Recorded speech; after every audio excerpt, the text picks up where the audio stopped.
I can hardly believe I'm here. I made it past the Camaro raffle.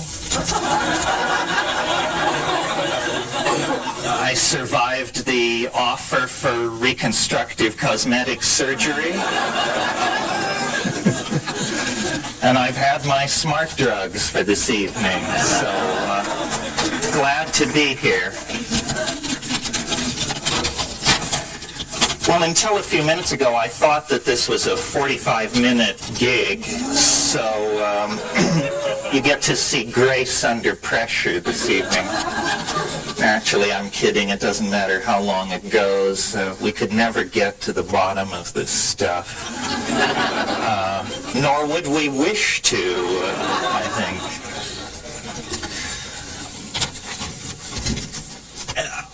By coincidence, merely, I became 45 yesterday. So it's sort of a good moment to do some summing up.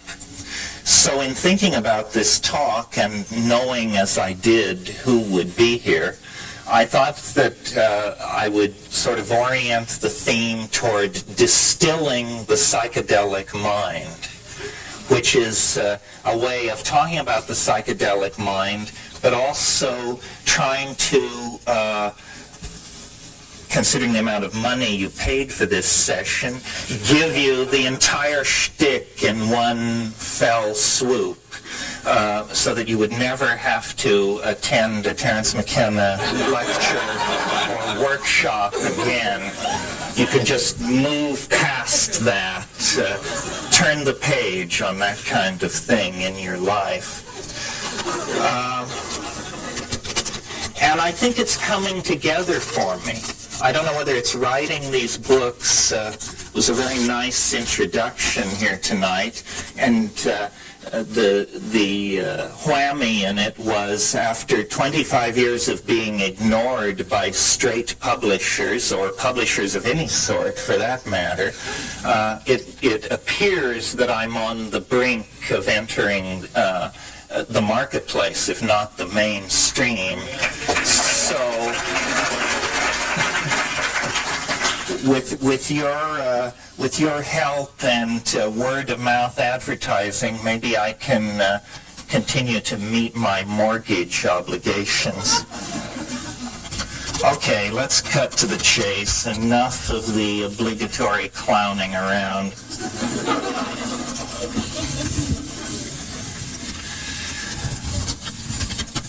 The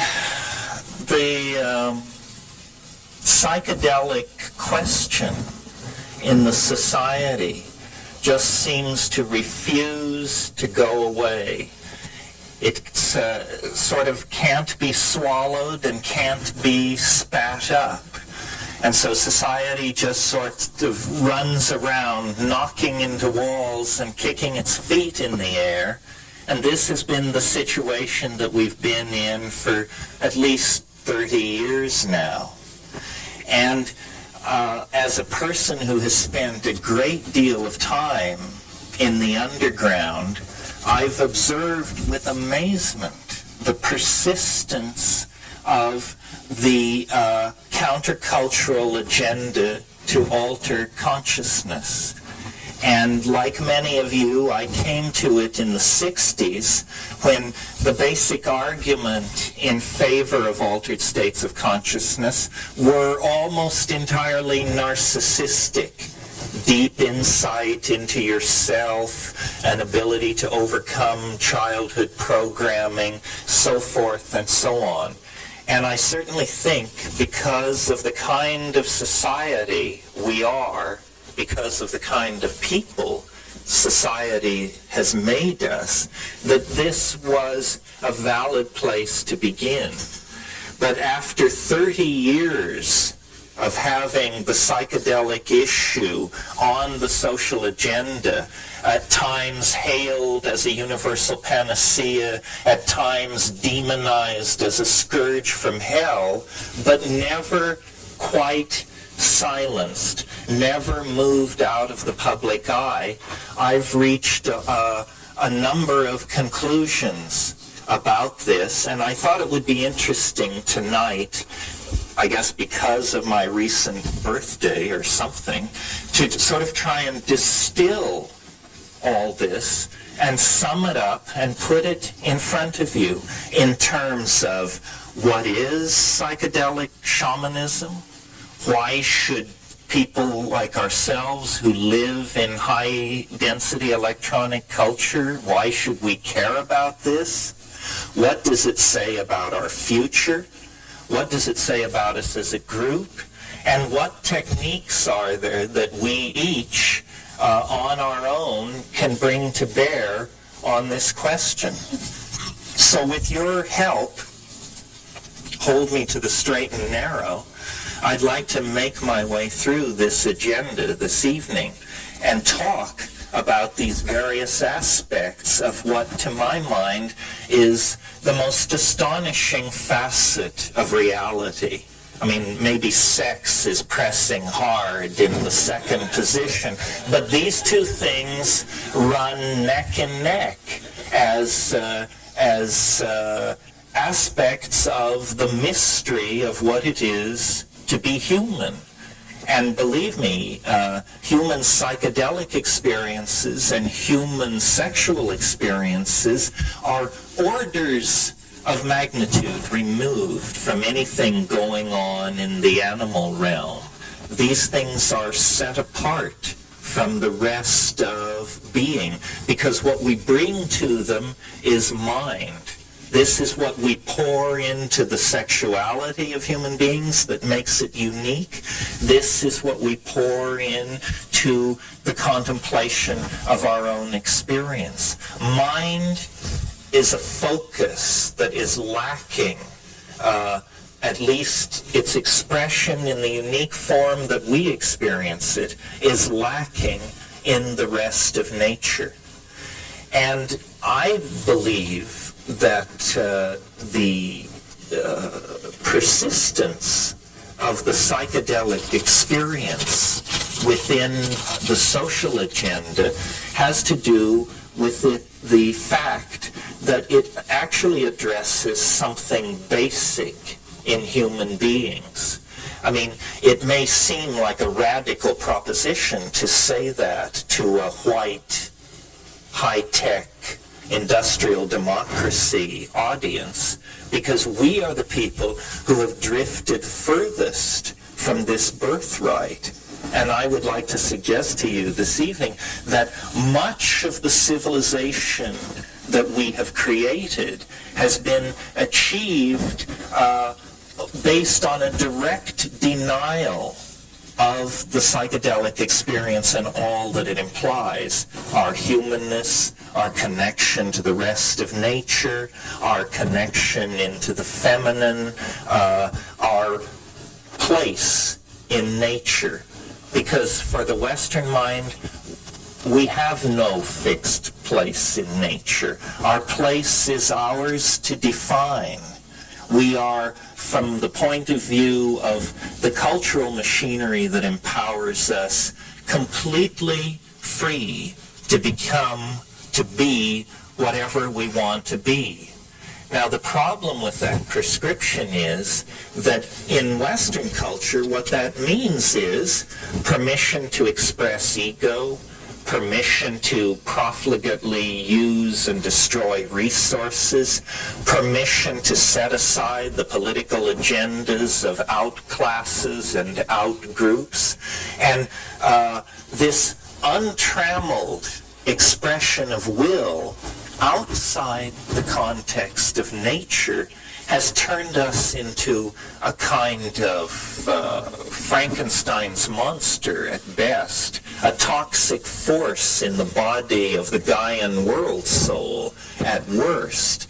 And I believe that our origin and our future culmination and our present happiness all can be secured, understood, illuminated, and expanded only if we're willing to look at our relationship not only to altered states of consciousness, but to the mind behind nature. Because that's really what this is all about, to my mind. What these psychedelics are empowering or conveying or revealing, depending on, how you come at it, what they are showing us is that we are not alone upon this planet. We are not alone in the universe of mind. And I realize this is a soft audience to preach this in, because there are probably people within the sound of my words who sincerely believe they were once citizens of Zeta Reticuli. It's when the jar is so leaky, it's hard to know where to put the water. But I come to this as a show-me kind of guy. And so, though my conclusions may sound as flaky as anybody else's, it was hard for me to get this flaky. I didn't embrace it. I was forced to it. And this method works. You see, there are two ways to get flaky. You can just get flaky, which takes no effort at all, you just announce you're a walk-in, start eating wheatgrass juice, and, tithe to Maitreya. Or you can get flaky by testing the edges, by stretching the envelope of being. And this works for the most hard-headed among us. The aerospace insurance adjuster mentality is not only who I'm speaking to, but who I feel I represent. Because, no kidding, really. At age 18, I was a Marxist, an existentialist. I had ambitions in the field of aeronautical engineering, so forth and so on. And I discovered that you can take that kind of a mentality out into the theater of real experience, and you can come back a space bunny just like everybody else. So what that means then is that a straight person, and I speak as someone from the 60s with apologies to all our gay friends who later appropriated that word, because when I say straight, I mean unstoned. A straight person is not a guardian of truth or probity. A straight person is simply a frightened proto-flake. You see?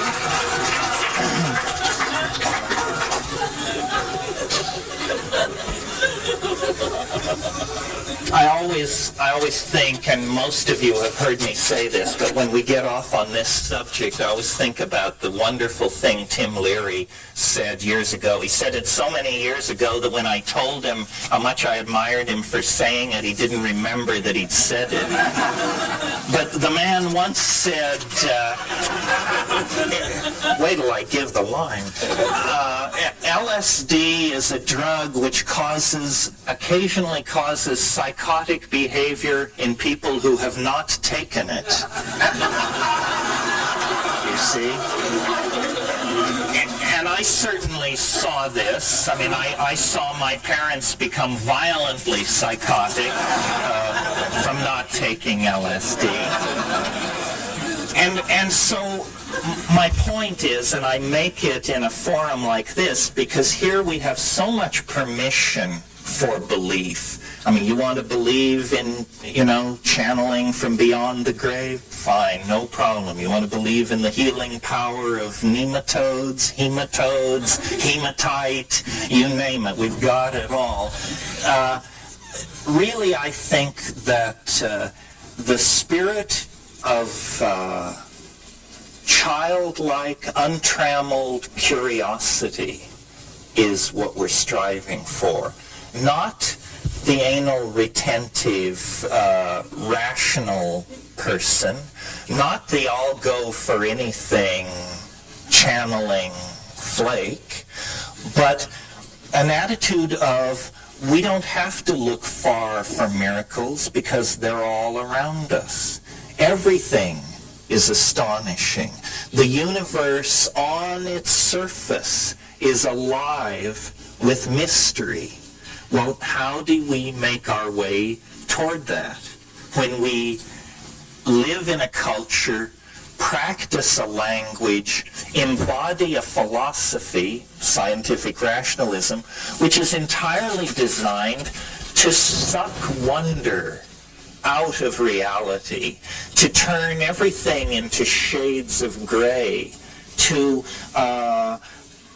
subvert all hope that lies outside the realm of career accomplishment and material possession.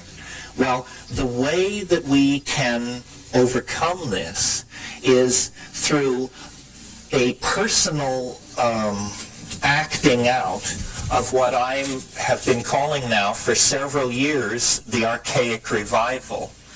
And I want to talk about that a little bit this evening because I think however much we may kid around about the New Age, it is an important aspect of what is going on.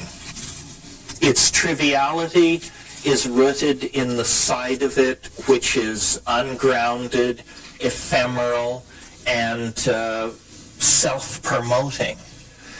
But it springs from a fairly profound and deep sense that things are not all right in this society. I think that I first encountered the phrase New Age in the writings of Helen Petrovna Blavatsky. She wrote in the 20s. I read her in the 50s. The New Age has been with us for a long time, so long that there's nothing new about it. And in fact, the reason I call it the archaic revival is because I think we can understand this movement if, instead of accentuating what about it that is new, novel, and never before seen, instead we emphasize that this is a profoundly conservative impulse. A conservative impulse that would set the hair of George Bush and his skull and bones buddies standing on end. Because when we talk about conservative, we're not talking about returning to the era of Eisenhower. We're talking about returning to the era of Isis, Astarte, the great horned goddess of the high Paleolithic. In other words, this program of material civilization, exteriorization of ideas into matter through first alchemy and magic and then science and industry, this process is coming to an end, one way or another. We are either going to plant ourselves and most of the rest of the life on this planet by blindly pursuing this cultural model until we run it right over the edge into the apocalypse, or from the genes, from the bones, from the oceans, from the forests, from the glaciers, there is going to have to come a turning point, a change, a revulsion so profound that it allows us, by the tens of millions, to change how we think about reality, to change how we live.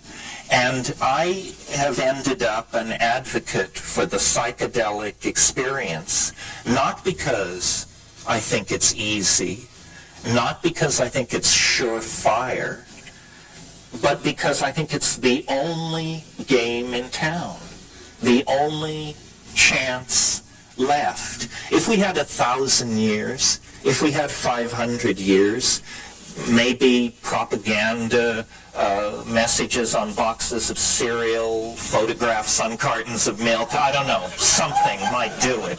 But we don't have 500 years. We must come to a screeching halt now, because we are barreling toward the brink of ruin. And the only thing that I have ever seen that turned anybody around on the dime was psychedelics. You know?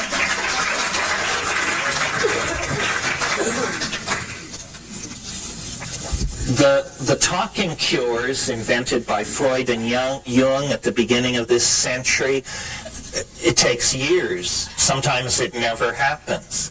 The body work that came along behind that with Wilhelm Reich and others, Feldenkrais and so forth, Ida Roth, all of this brings it into the theater of the body. At least now we understand it's a body-mind system. It's not a disembodied voice lying on a couch speaking, you know. But it seems so obvious. What we're trying to do is perturb the mind. We want to perturb the mind so that we can then see it differently, so that it may see and be seen differently. Well, the mind rests on a foundation of chemical machinery. We're not saying the mind is chemical machinery. We're saying the mind rests on a foundation of chemical machinery. So if you want to perturb the mind, you don't go to the talking. You don't go to the deep tissue. All of this has efficacy, but it is necessary, but not sufficient by itself. For there to be a sufficiency of method, there must be an initial perturbation of the mind. And this comes about through the use of psychedelic plants. This is not something that was discovered post-LSD in Manhattan by psychiatrists or in Prague or Berlin or at Esalen. This is a truth 25,000, 50,000, 100,000 years old. This is how it's always been done. Only in the last 6,000 years on the European continent and those civilizations that are the children of Europe has there been any other approach to these problems. Well, and what the other approach, linear thought, the phonetic alphabet, science, mathematical abstraction, so forth and so on, what these other approaches have brought us is toxicity, pollution, mutation, catastrophe, revolution, death, and yes, friends, even unhappiness. It hasn't worked. Western civilization is now crowing over the fact that the only opposition it ever had, which was Marxism, a pathetic, weak sister, has now collapsed upon itself. Well, there should be no congratulation in that, because the contradictions which undid Marxism lie in wait to undo this society as well. Both societies are materialistic. Both societies define human beings and treat them as things. And the fact of the matter is, Western civilization at this moment is a loaded gun pointed at the head of this planet. And we, for all our pretensions to a sensitivity to the presence of vitamin C or zinc in our diet or all the rest of this malarkey, we are the major prevaricators of this situation. So a certain obligation rests upon us. And I think we're meeting this obligation. I wouldn't say we're doing a great job or a terrible job. I think we're functioning at approximately a B+ level.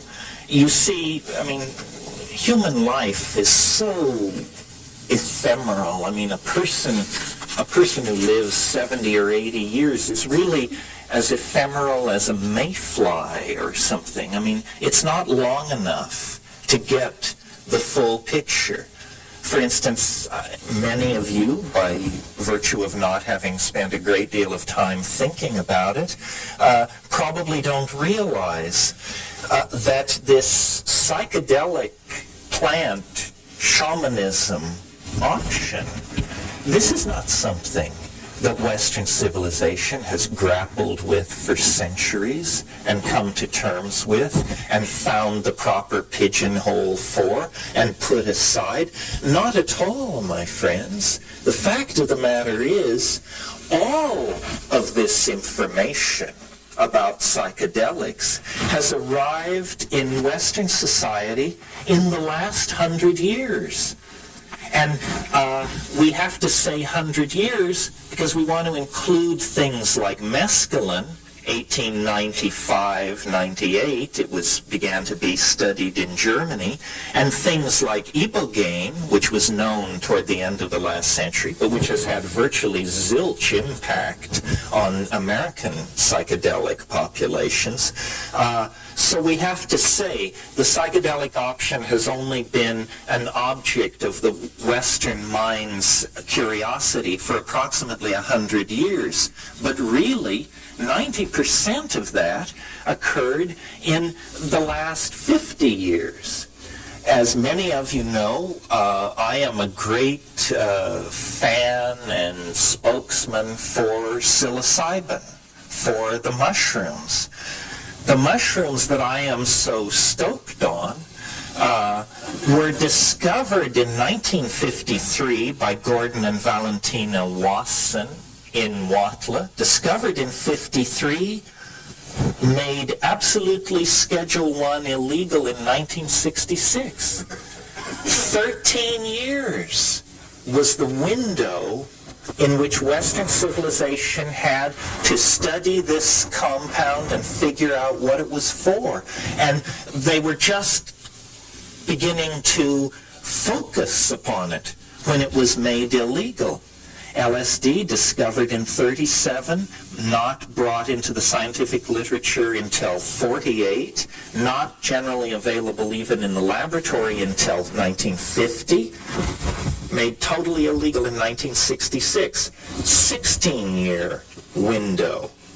Think about the fact that when LSD was legal, psychiatrists, professional researchers were consistently reporting cures of chronic alcoholism with one 500 gamma dose. One dose. Cure, like a 50% cure rate without recidivism for chronic alcoholism. Spectacular findings were being reported. When LSD swept through the scientific community, it for pharmacologists, psychotherapists, psychiatrists, it had the same kind of excitement and feeling of breakthrough that the splitting of the atom had for the physicists, for the physics community in the late 30s. Well, science, we are told, is this absolutely impartial, godlike body of knowledge prosecuted by great men, and it will fearlessly send its questing mind into any situation or environment. This is a mental discipline so dispassionate that it sees nothing at all wrong with strapping monkeys into apparatus and hurling them into walls at 70 miles an hour to study traumatic injuries. This is a discipline so unflinching in its pursuit of truth that it will design tiny television cameras to be implanted in plastic penises so that we can see the changes in the color of the vaginal wall as it approaches orgasm. I mean, these guys are unstinting in their devotion to truth in any form. And yet, for 30 years, science has accepted government's refusal to allow science to look at the potential impact of psychedelic plants and compounds on human consciousness, on chronic alcoholism, on schizophrenia, on depression, on autism, on learning disorders, on dyslexias, on memory enhancement, so forth and so on. This to me is obscene. The future is mental. Figure it out. If the mind does not loom large in the future history of this species, then what the hell kind of future is it going to be? I mean, this is our crowning glory.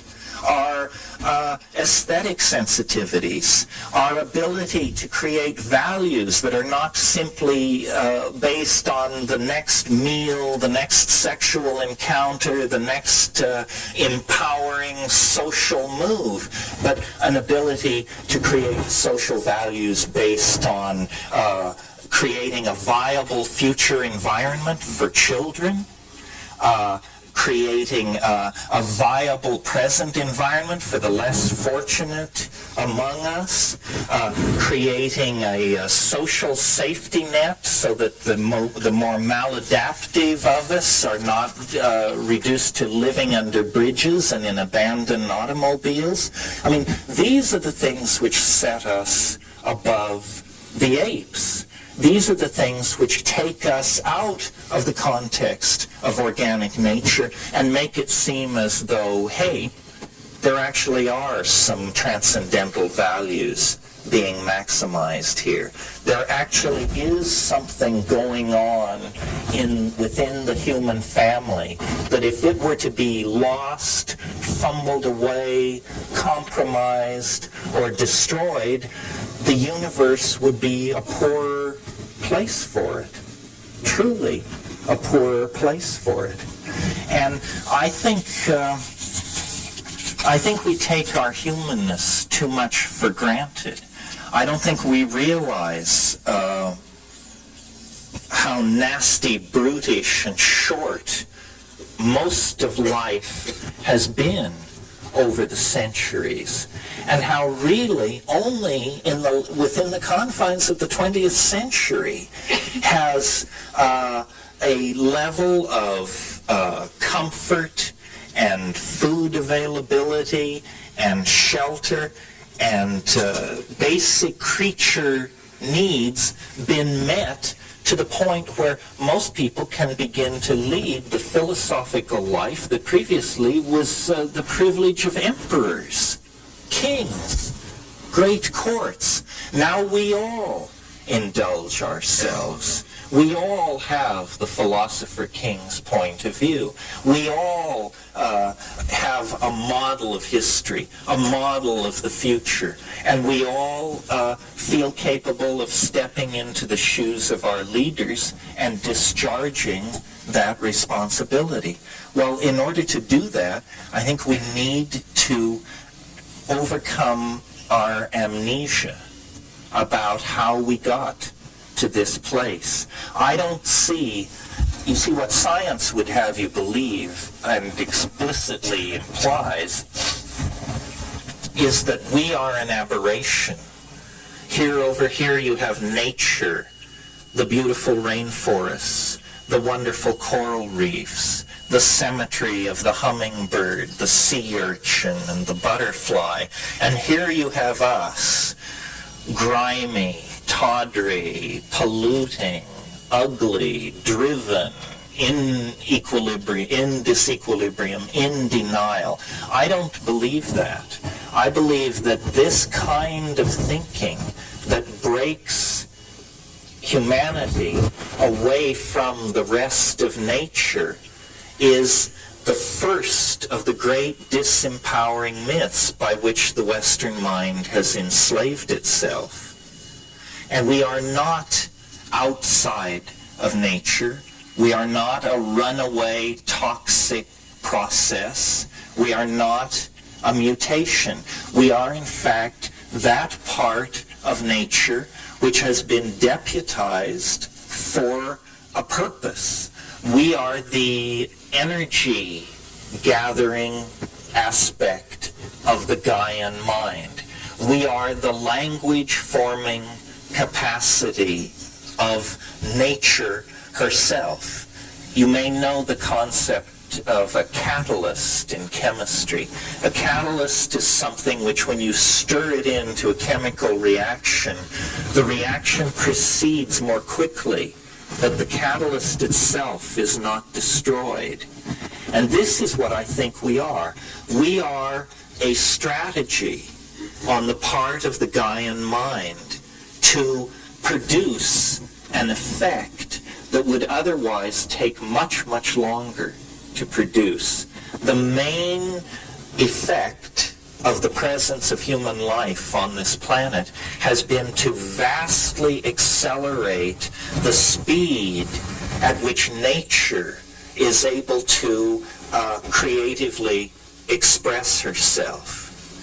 And I would like to believe that this fragile thing which we call humanness, which is nothing more than a set of interlocking ideas which we share, ideas about caring and responsibility and generations yet unborn and obligation to the integrity of the earth and so forth and so on. I would like to believe that these things arose in us in a very, very brief window of opportunity. As you may or may not know, there's a lot of talk about the relationship between the masculine and the feminine in human beings and gender issues and so forth and so on. Well, if you go back into the primate line, what you discover is primates always have dominance hierarchies occupied by males. This is the bad news part of the thing. You see, it isn't that we are a perversion of the primate program. At this point, we exemplify it right down the line. But clear back to squirrel monkeys, you get male dominance hierarchies. Why is this? And why then is it even an issue for us? Why don't we just blindly accept it? I mean, there isn't a woman's liberation movement among termite societies or, among reindeer herds. So why are we so discomforted by our attitudes toward each other? Well, I believe it's because we actually created, at a certain point in our history, a kind of paradise. We actually solved all the problems which now bedevil us 20 to 15,000 years ago. And how this happened, and half of you, I hope, are amazed, and the other half will groan because you've heard it so many times before. What happened is an evolutionary synergy that occurred on the plains of Africa sometime over the last 100,000 years. It's that as the African continent dried up, our remote primate ancestors were forced out of the trees and onto the African grassland, where they were in an environment completely different from the kind of environment that our ancestors had been living in for millions of years. Gone were the fruit-filled bowers of the climaxed canopy of the rainforest. And instead, what there was a grassland with very little cover, a very restricted flora and fauna. And into that grassland pour these hungry, displaced, dispossessed, formerly fruitarian primates. When a species gets under that kind of pressure, it must make a choice between extinction or dietary expansion. Many, many species will choose extinction. This is an interesting thing about animal species. Most animal species eat one or two foods that they are very tightly focused in on. The reason for this, if you're not an evolutionary biologist, is it's a strategy for avoiding mutation. You see, all plants have a tendency to protect themselves from predation by producing toxins, mutagens, poisons is what we're talking about here. So an animal species will evolve a preference for just one or two food sources, and then it can hold its exposure to mutagenic agents to a minimum. Now, our species, when we moved into that African grassland situation, were plastic enough, malleable enough, that we decided, no, by God, we're not going to go to extinction because of the absence of papayas in this situation. We're going to test other foods. And we began testing other foods in that environment, and that immediately swelled the number of mutant strains in the human population.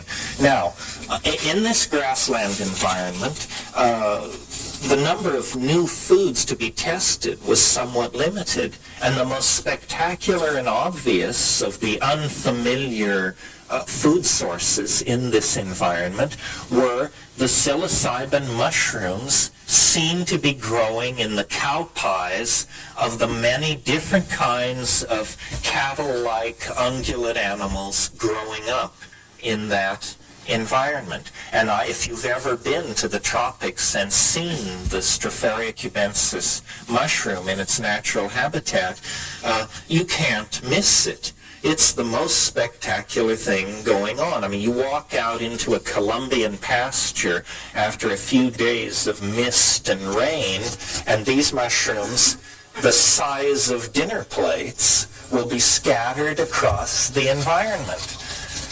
Now, when I was in Kenya in the late 60s, I observed baboon troops and their food gathering behavior. And what they were into was running around frantically looking for cow flops and then flipping them over, looking for beetle grubs or carrion beetles. You see, they understood that the cow flop, great phrase, the fecal deposit of the ungulate animal was a vector for protein, insect protein. This was a likely place to find carrion beetles, worms, and what have you, and of course the mushroom. Well, when you observe how primates react when they're testing a food, they're very careful and they're very conscientious. A baboon will take a suspect potential food source, take a leaf, put it in their mouth. Just hold it there. No chewing, no nothing. Put it in their mouth. Wait 30 seconds. Chew. Wait. And then either spit it out or swallow. And if swallow, then begin to eat. Well, I believe that this encounter with the psilocybin mushroom, and in the course of this workshop, maybe in the question and answer period, we'll get to this, but psilocybin has unique properties which set us up for a sudden, enormous evolutionary kick in the pants. And we can talk among ourselves about whether this was just blind coincidence, good old chance, and aren't we fortunate for it, or whether benign extraterrestrials operating from their base on Zeta Reticuli were, we can save that for you. We don't have to get rid of it. Whether it was those shifty Zeta Reticulites or blind chance, whatever the force was, the exposure to psilocybin has three reinforcing consequences that are of tremendous importance for understanding human evolution. And they are as follows. Psilocybin in very low doses so low that if you had taken this amount, you would not feel it, or you would be just slightly antsy. In other words, very low doses of psilocybin actually increase visual acuity. It means you improves your vision with this stuff. Well, again, you don't have to be a rocket scientist or an evolutionary biologist to figure out that if there's a plant in the environment and you're a hunting animal and this plant improves vision, you're going to be a better hunting animal if you include this plant in your diet. And this is precisely what happened. Early human or proto-hominid hunters accepted psilocybin into their diet. It made them better hunters. Being a better hunter means being more successful at obtaining food.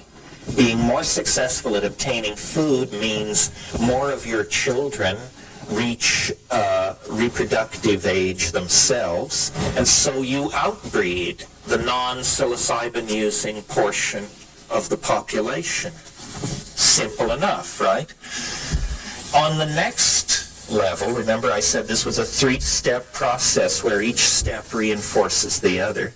At slightly higher doses of psilocybin, you get what's called CNS arousal, central nervous system arousal. Well, now arousal is just what it sounds like. It's not only restlessness and alertness, but it's also a kind of horny, diffuse energy. It inclineth one's thoughts to the boudoir, is what I'm trying to say here. And so you get what primatologists and anthropologists charmingly describe as more frequent instances of successful copulation.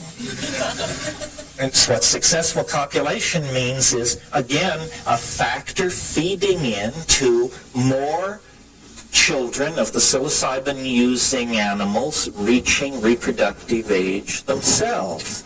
And then finally, and thirdly, beyond visual acuity, beyond sexual arousal, is the full-blown psychedelic tremendum, the full-blown religious revelation that goes with the mushroom experience. A revelation of such depth and breadth that we, 20,000 years later, with all our epistemic sophistication and our parallel processing computers and all this other malarkey, are completely in awe of, completely unable to come to terms with. Well, this higher dose of psilocybin was usually experienced in the context of the middle range dose of psilocybin.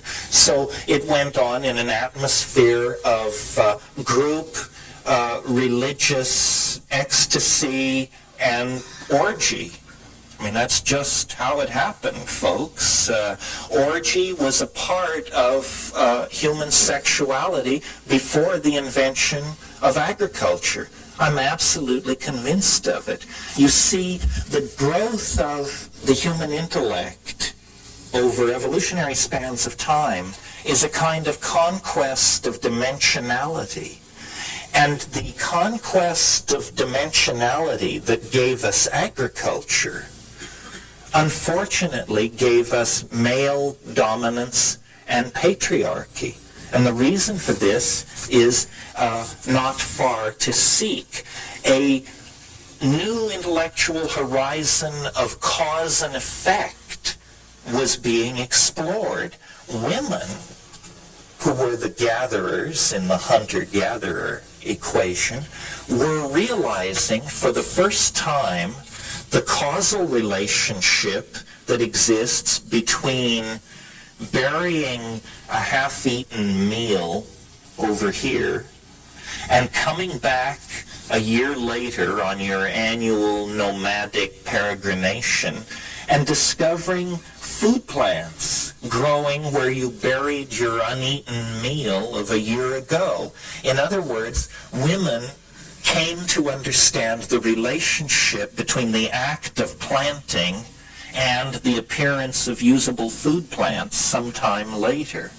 At the same time that this was going on, men were making the connection between the fact that the sex act had something to do with the fact that 9 months later a woman would bear a child. And in a way, this was the beginning of the straight lockstep march into hell.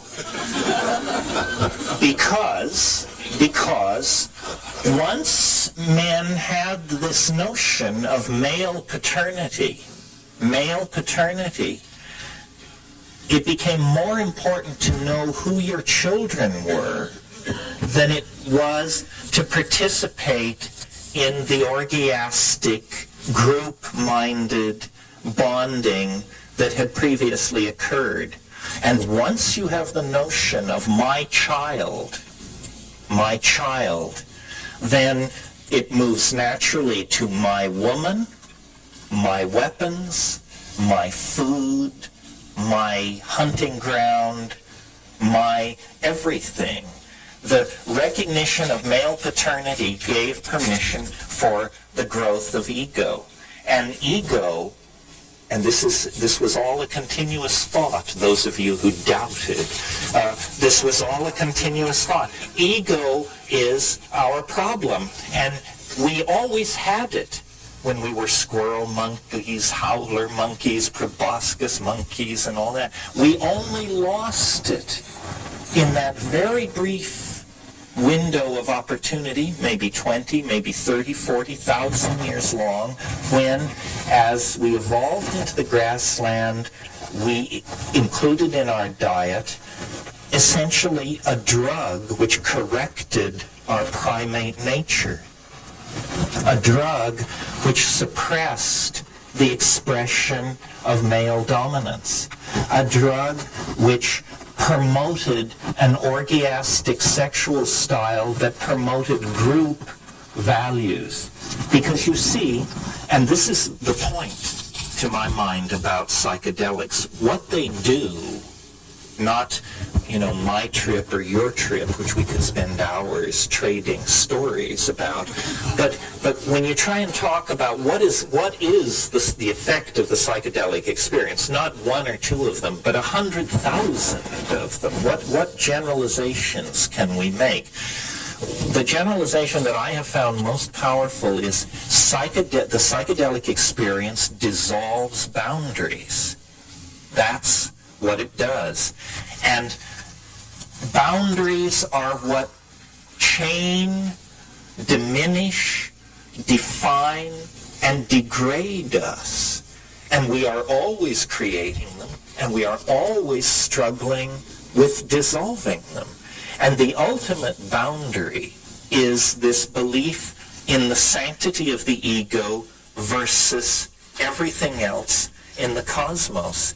And I believe that that the ego arose in a context of language, culture, religion, and so forth, simply because we evolved in the African grassland, and the climate itself underwent changes that eventually placed the mushroom out of reach. And this is why the fall into history. This is what that Genesis story about that I call history's first drug bust. This is what it's about. I mean, isn't it a little peculiar that the Ur myth of our culture opens with a drug bust? It's the story of a woman, right? Those bad women. A woman who corrupts her roommate, and then they both get kicked out. They break the lease, essentially, and they both get kicked out. And where they get kicked out of is into history. And I believe that the Genesis story, definitely told and created at a time when patriarchy was on a roll, is a memory of this break with this orgiastic, goddess-centered nomadic, cattle-oriented, mushroom-using form of human pastoralism. Now, notice in this scenario that there are no villains per se. The planet began to get dry, and that's what broke up this arboreal, papaya-oriented paradise in the treetops, where everybody was male-dominated and mindless as a tomato, but having a good time. The drying of the African continent broke that party up, created a mixed ecology of forest and grassland, into which the primates then evolved this fascinating relationship with the cattle, you see. And much of what I say here is orthodox evolutionary theory. It's just the part about psilocybin that nobody else will touch with a 10-foot pole. But moving out into the grassland, testing foods, accepting psilocybin into the diet, and then creating, based on the interruption of the natural tendency toward male dominance, it was fixed 50,000 years ago. A pharmacological intervention on the entire species created then a situation of partnership. The women were the gatherers, the men were the hunters. This had to do with promotion of different body types that was already well established in these primates. I mean, you get this throughout the primates. The large male, barrel-chested, the more diminutive female, and the females largely more social than the male. The males hunt. And in the proto-hominid situation, this was certainly true. And hunting, as you know, if you've ever done it, places a great premium on stoic waiting. That's the hunter's job, is to sit down and keep your mouth shut and watch silently until it's time to make your move, and then move ruthlessly, without question, with attention. Women had a completely different set of pressures and constraints on them. As gatherers, it was very important for women to be able to communicate extraordinarily subtle aspects of the material world to each other, so that a woman needs to be able to say, when she comes into camp with the apron full of nuts, I got these near the waterfall, by the bush with the small yellow leaves, with the waxy flowers and the red berries that has the dry grass underneath it. In other words, for a gatherer, there is tremendous premium put on being able to describe your environment. You must be able to communicate, because a woman who makes a food find can only bring back to camp as much food as she can carry. But if she can communicate to her sisters what is going on, then no problem. So language, I believe, largely evolved as a prerogative of women. And this stoicism and ability to tolerate uncomfortable conditions was evolved by men.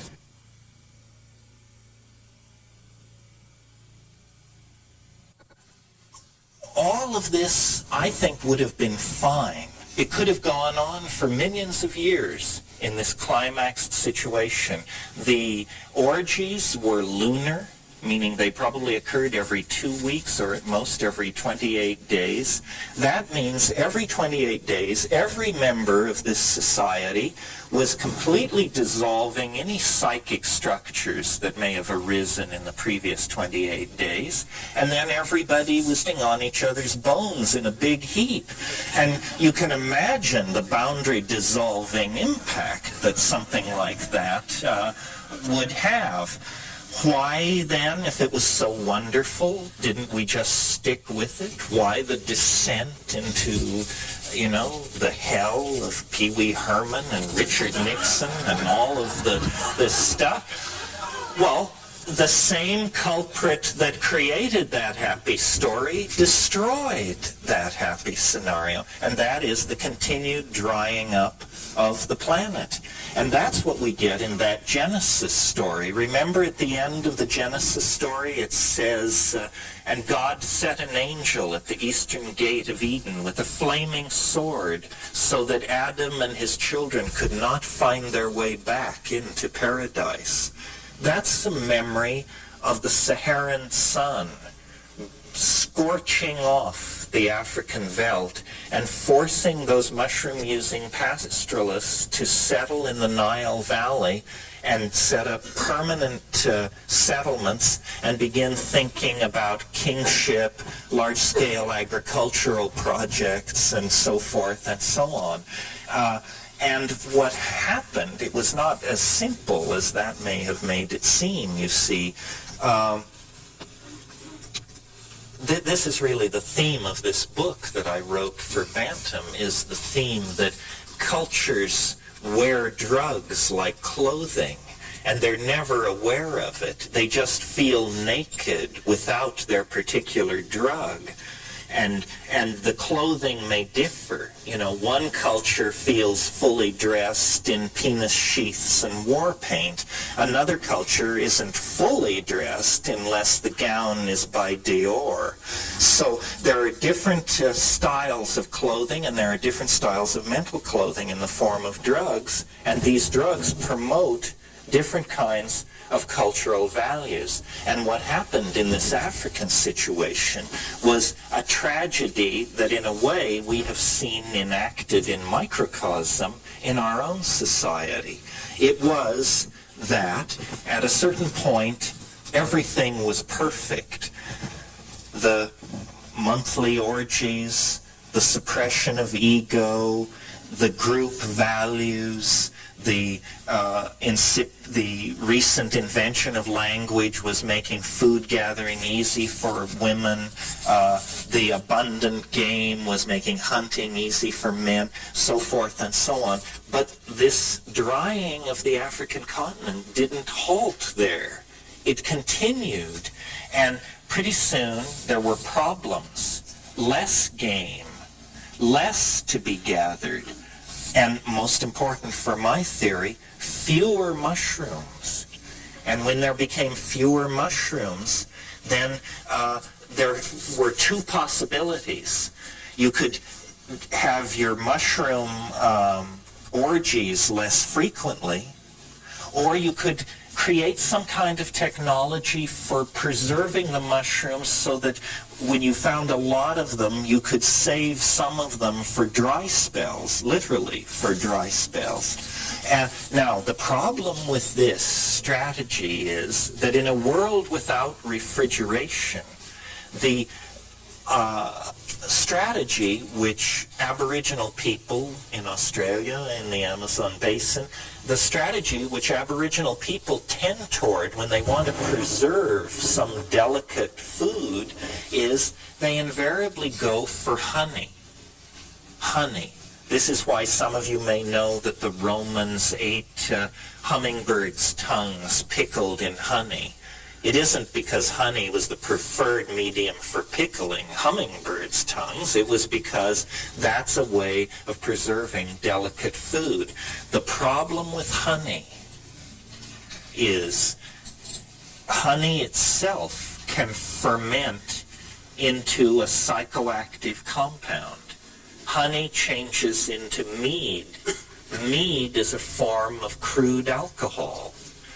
The impact on a goddess-worshipping, orgiastic, non-hierarchical, non-male dominant culture of switching over to the use of alcohol is absolutely devastating. In the same way that I told you what psilocybin did, improves visual acuity, promotes sexual activity, delivers a religious experience, we can talk about what alcohol does. It lowers sensitivity to social cueing at the same time that it gives an empowered sense of ego. In other words, it makes you into a jerk. It gives you the courage to say and do what, if you are a decent person, you would otherwise never say and never do. It turns each one of us into a Clarence Thomas. This is not what's needed. Boo, yes, no, who knows? Who is Clarence Thomas? And time again in human history, these kinds of synergies have been enacted. Well, I want to say more about it. That isn't the whole story. That could be the whole story. I mean, there's enough in that for it to be the whole story. In other words, if it's true that the mushroom suppresses male dominance, if it in fact promotes communal values and so forth, then what a wonderful thing it must be, and we can leave it there. But that's only a small part of the story. The real story is what is so wonderful about it.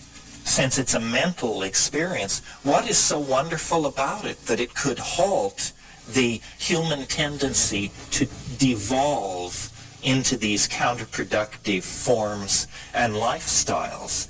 Well, what is so great about it is that it is nothing less than half of the intellectual universe. It is what I call the connection to the Gaian mind. In other words, to this point, what I've said could be imputed to be just talk about a superb psychedelic drug. And so they're saying, oh, well, so this guy advocates the use of a superb psychedelic drug. It seems reasonable or unreasonable, depending on where you went to church. But it's not that paradigm challenging. But what is paradigm challenging is the content of the experience.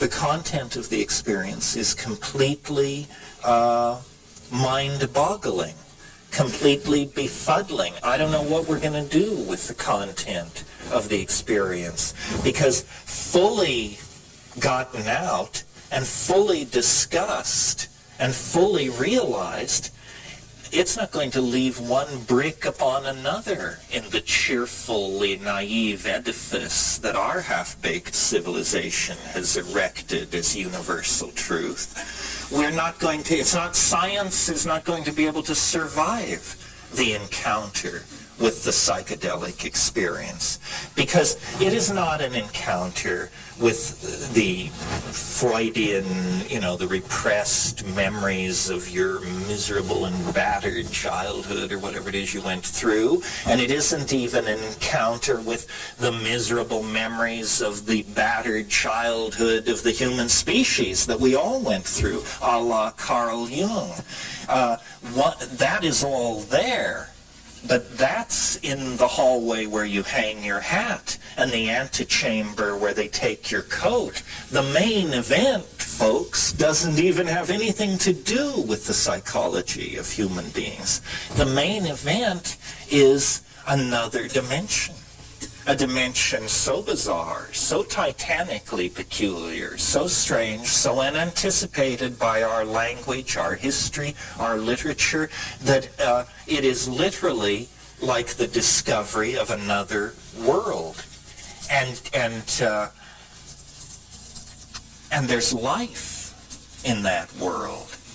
Now, a funny thing about discovering new worlds is that you usually, when you get the new world all mapped out, you usually discover that there's somebody living there.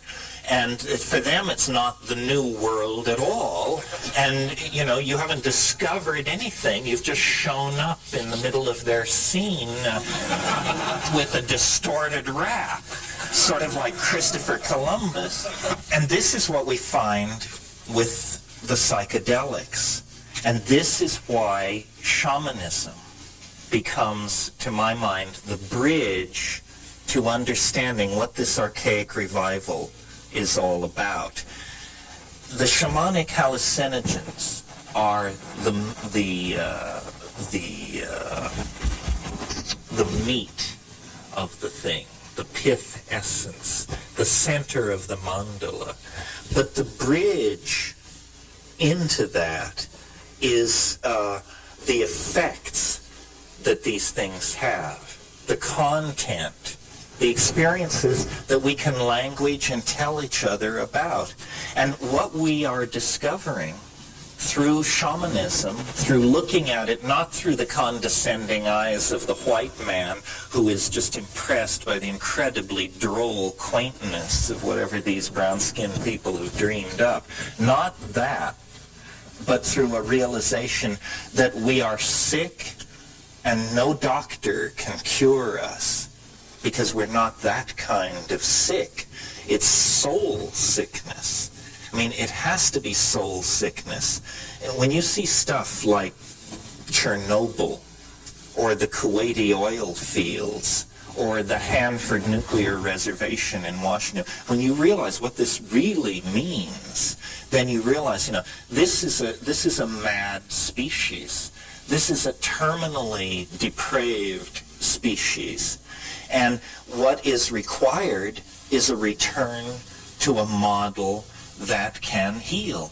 And this is what shamanism has always been about. And we have not recognized it because the part of the human being which shamanism addresses, which is the soul and the spirit, we have a 500-year-old tradition that denies that there are such things. So for us, it's absurd, shamanism. It is, painted rattles, guys dancing around in the middle of the night, blowing perfumed water around and smoking too much tobacco. That's shamanism for us, because we cannot see with the eyes that understand. When we do, what we realize is that half of our mind has been taken away from us. That, yes, the human body protrudes into profane space as 120 to 350 pounds of meat somewhere in the universe. But that isn't the domain of humanness. The true domain of humanness is inclusive of that and much, much more, because the true domain of humanness is a domain that honors the mind as self and as landscape. I mean, you are a creature loose in a landscape of meaning, and you are that landscape of meaning. And by losing contact with this, we have become essentially pathological, very needy. This is a typical pattern in a person with an abused childhood. They become very, very needy, very thing-oriented, very security-conscious, very anxious. This is a picture of us and our psychology. And we are so deep into the historical nightmare that we can't ever remember any other way of doing business. I mean, we know we're messed up. We know we're unhappy. But what's to be done, I mean, we have a million minor fixes and people peddling all of these things. I mean, you've just been through the aisles. You know what I'm talking about. But somehow salvation itself becomes an impediment to salvation. I mean, once you see 500 forms of salvation being sold at prices you can't afford, the very notion of salvation becomes obscene. You know, it becomes one more layer in the obscene layering that takes meaning out of life and disempowers us and turns us into a subscription customer. That seems to be how we always are being forced to end up.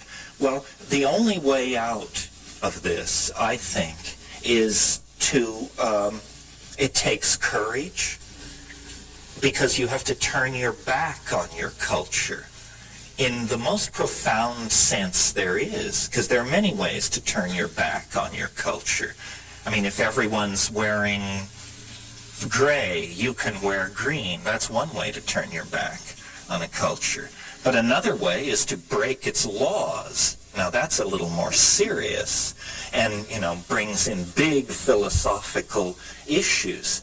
But in fact, the culture is an enormous arrow pointing, go this way.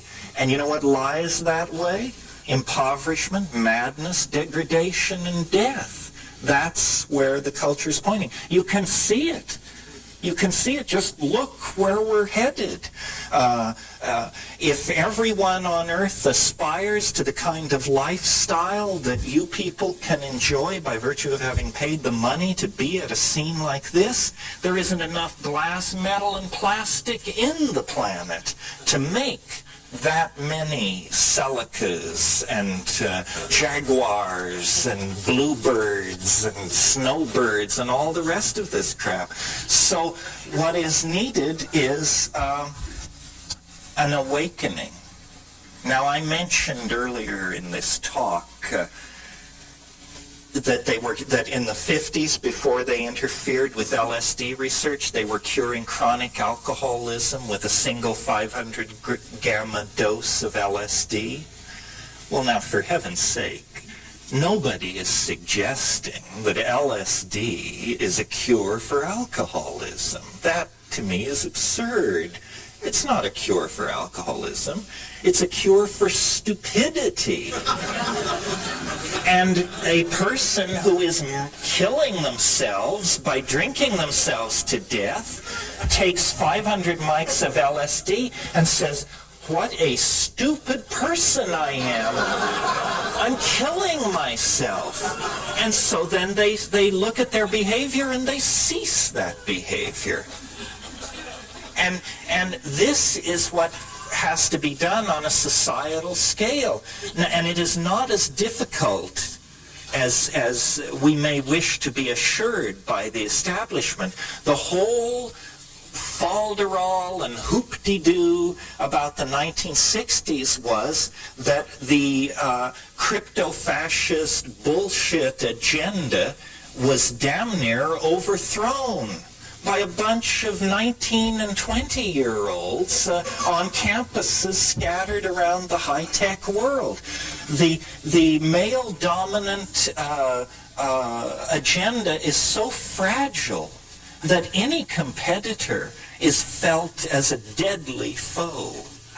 And the fact that these ideas will not die, in spite of the fact that, you know, they've raised the price of an ounce of weed from $15 to $500. They've made the pinch for growing weed from a slap on the wrist to lose everything you ever owned or dreamed of owning.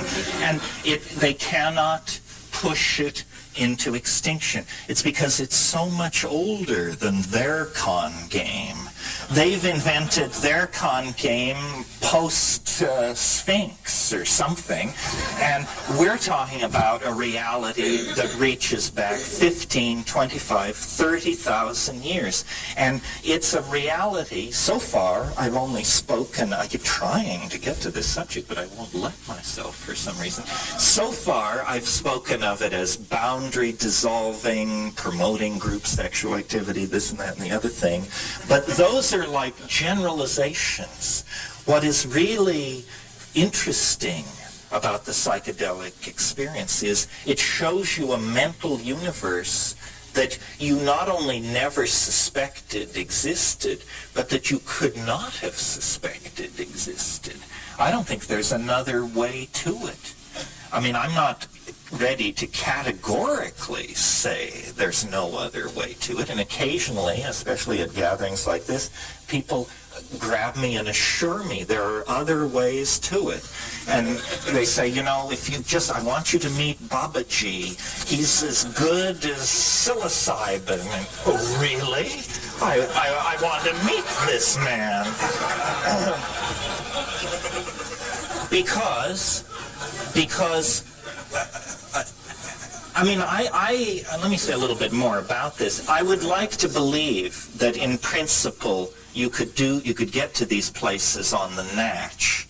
Only in principle, however, because if some people say, well, you know, these things you describe on DMT and psilocybin, I can show you how to do that naturally. No, thank you. Are you kidding? Thank God I have the drug as a kind of marker so that I know when I'm getting close to that stuff. If I woke up one morning in that place and I couldn't tell myself I'd taken mushrooms, I would define myself as seriously discombobulated and wait to see what happens, you know? And people say, well, don't you think you ought to be able to do it by yourself? And I love this question because the answer is you can't do it by yourself. That's the entire message of the last 10,000 years of human history. The self is insufficient. The ego will not suffice. The only way you're ever going to get anywhere is you must humble yourself to the point where you admit that you can't do it unless you have help from someone whose idea of home is a cow flop. If you're willing to humble yourself to that degree,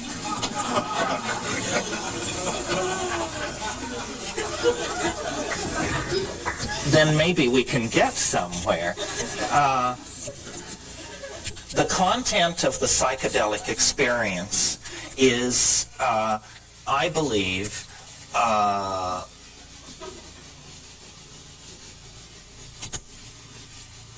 relating to that is the sum total of our humanness.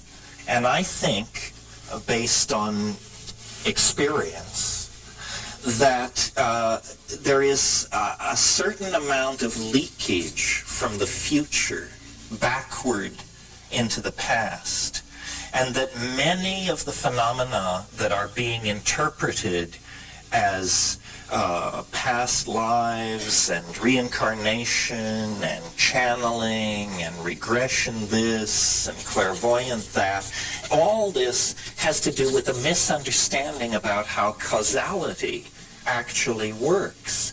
That all of the impressions upon which people are building these models, channeling and spirit guides and reincarnation and so forth, the material upon which these models are being built is real, but the models that are being built are tremendous compressions of the reality of the situation. I mean, when someone tells me that they experienced a past life regression and that they were a butcher in 13th century Florence, I always think to myself, but you were a butcher in 13th century everywhere. And you were a butcher in 14th century everywhere. I mean, once the connection is opened, the connection is not particular. The connection is general. It is all reality is who you are. All reality is where you are and where you've been and where you will be.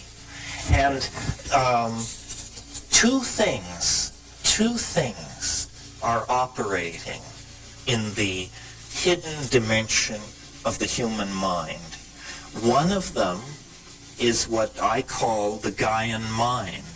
And this is being imaged in this society as the rebirth of a kind of goddess.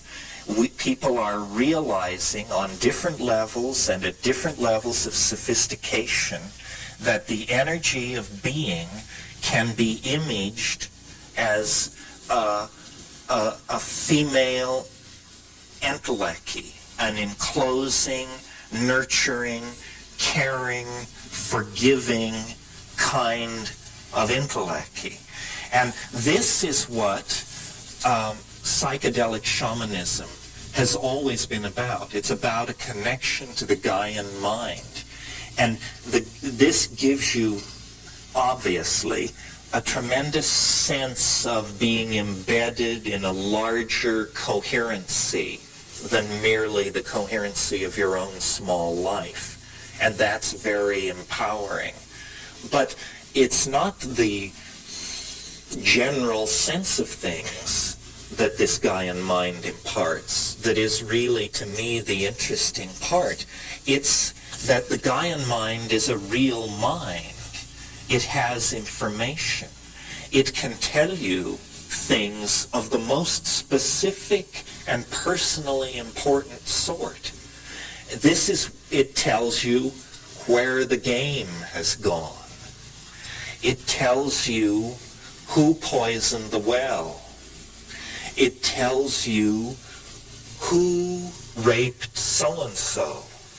It tells you why person X is ill and unable to get well. In other words, the Gaian mind is the database that all shamans seek to connect to in the act of curing, in the act of functioning as doctors for their society. They get a connection to the Gaian mind. And again, at this point, I feel like I have to remind you, I come to this as a skeptic, as a sneerer. I mean, I have no time for this stuff unless it's real. It happens to be real. You have to take psilocybin, as far as I can tell, to encounter it, at least if you have the kind of lumpen neurophysiology that I have. I mean, I've never been with the etheric crowd, you know. But this Gaian empowerment is what allowed these societies to live without technology, without modern medicine, without remote sensing devices, without any of the appurtenances of technology that we take for granted. And we have lost this connection. We can't even imagine it. If someone were to begin talking about how the earth was speaking to them and giving them messages about how to live, you instinctively can sense this is something to be very, very careful with. You give that rap to the wrong person and they'll drop a net over you and you'll find yourself stuffing envelopes for a convalescent home or something. Okay, so that's part of it, the Gaian mind. And it is this feminine, nurturing, enfolding thing. It's the mind of nature itself. It is really our own mind, but extending then away from this possessive notion of our mind back into the general concept of mind itself. And then the other pole, or the other motif encountered in this situation is trickier to envision. I call it the transcendental object at the end of time. This, if we were, fanatically symmetrical model makers, then we would assign a kind of masculine value to this. But I'm not particularly into that. I just see it as the transcendental object at the end of time. But what it is it's a kind of attractor. And we're not accustomed to thinking of the historical situation as being under the influence of an attractor. We inherit our belief that history is being pushed rather than pulled. We inherit this idea from the 19th century when the theory of evolution was elaborated. These 19th century British atheists who were creating the theory of evolution were so horrified by the power of deism, meaning the belief in God per se, that they constructed a theory of evolution where everything is pushed from behind. In Darwinian evolution, there is no purpose. A good Darwinist never lets the word purpose cross his lips. A good Darwinist knows that things just happen randomly, and then natural selection makes its selection, and then you get whatever you get. And this is understandable in the intellectual atmosphere of the 19th century, that they would want to get away from that. The problem is we have matured now beyond the simple atheism of the 19th century, and it is now very reasonable, sanctioned by mathematics and dynamics and so forth and so on. It is now very reasonable to speak of an attractor. And this is, I'm also a little nervous to talk about this because part of what I do is I popularize. I tell you things which you should know yourself, or which you could know yourself if you would but go to a decent medical library and spend the time to look up all this botanical and pharmacological data. So I'm like a clearinghouse. But then there's another thing which I do, which I'm a little more nervous and touchy about, which is I tell you what I think. And it's just what I think. It has exactly that much weight behind it, which is like zip. You know? I mean, you don't have to believe this. Why should you? But based on 25 years of fiddling with this stuff and then doing a lot of reading and head scratching, I've come to the conclusion that there is a transcendental object ahead of us in time. You can call it God, you can call it Jesus, you can call it her, you can call it flying saucers from Zeta Reticuli, or the Pleiades. I want to get all factions here. Or Zenebel Ganubi, my favorite stellar origin point. But whatever you call it, it's an attractor. It lies ahead of us in the future, and all of human history is being channeled toward it, pulled toward it. And I see the entire history of the universe as the history of a journey across a landscape of energy and matter toward union with this transcendental object. And I have a theory of history, not the mathematical one, don't bolt for the door. No, this will be a cocktail party version of the theory of history. I have a theory of history, which is the universe is a novelty producing and conserving engine of some sort. That's what we're inside, folks. A novelty-making machine. Now, what do I mean by novelty? People say, you mean like little plastic bugs and puzzles inside plastic capsules? Is that what you mean by novelty? No, you idiot. Of course not. By novelty, I mean something that has never been seen before. Something unique. The new connection.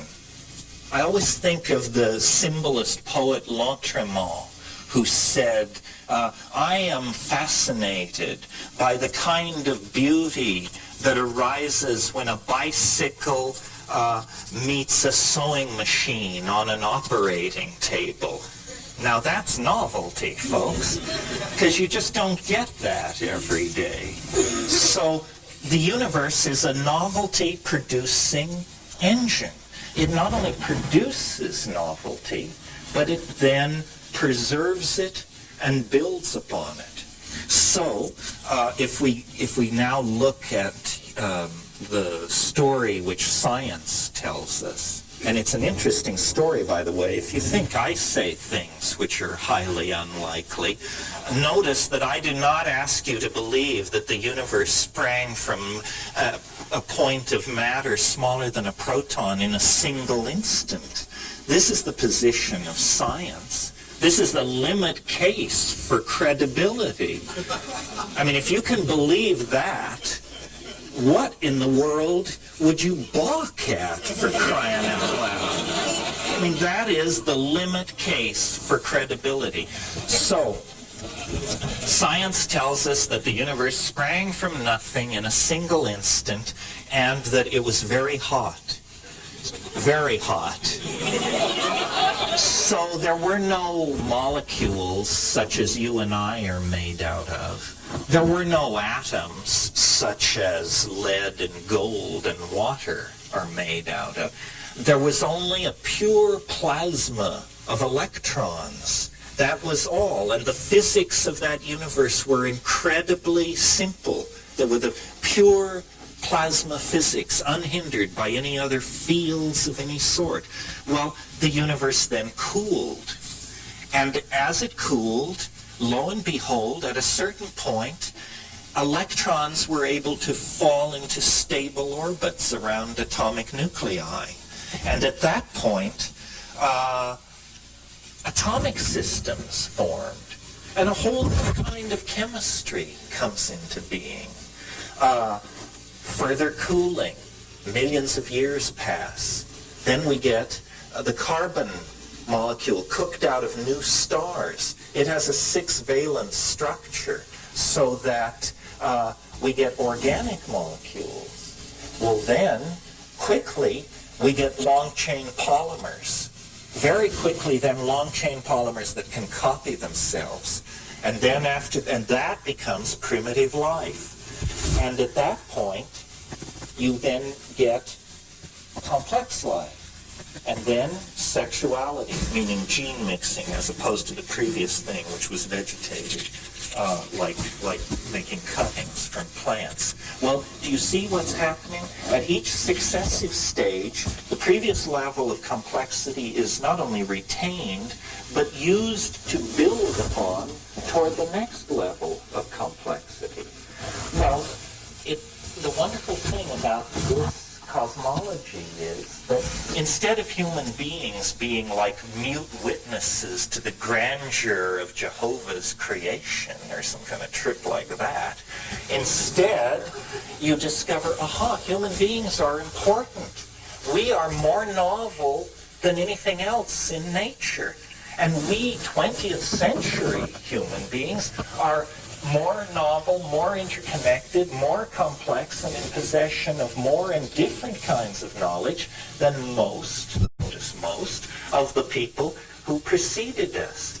So this growing toward complexity seems to be what the universe is all about. Now, it doesn't go on for hundreds of millions of years into the future, because as you can see, each successive stage has proceeded more quickly than the stage before it. So now, we are in what I call the short epochs. We are in periods of time where more change goes on in a 10-year period than went on in a million-year period near the birth of the universe. We are living in the complex, novel end of things. And that complexity and that novelty, which we experience as tremendous stress in our lives, ushers into the transcendental object at the end of time, not that far in the future. And we, as psychedelic people, have an obligation upon ourselves to anticipate and to help realize this future. It is upon us. Every messiah, every religious ontology, every manager of every booth at this exhibit is reflecting a distorted scintilla of the spiritual reality of the transcendental object at the end of time. Every one of us is a particularized and distorted image of this transcendental object into which we are being dissolved, into which global culture is being dissolved. So,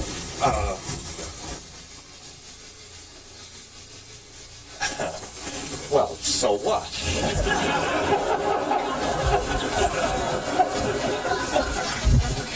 So we can cut into this cycle at any point. We can become aware of it, we can become part of it, we can deny it. There is no loss in the circuit. There is no blame. Becoming, then, what psychedelic means is, it means claiming this dimension as your own. You know, Plato said time is the moving image of eternity. That moving image of eternity can be beheld in the silent darkness of the mind on 5 grams of psilocybin.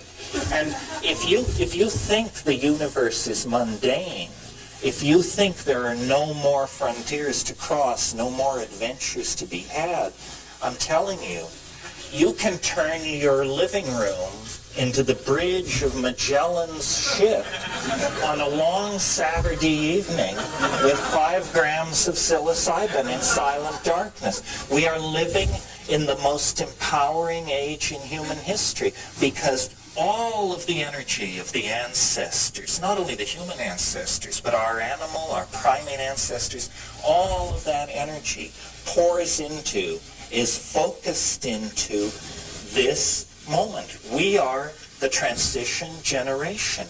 We have 1 foot in matter and 1 foot in hyperspace. And we can redeem the trust of thousands of years. All of the horror of history can be redeemed if we don't drop the ball.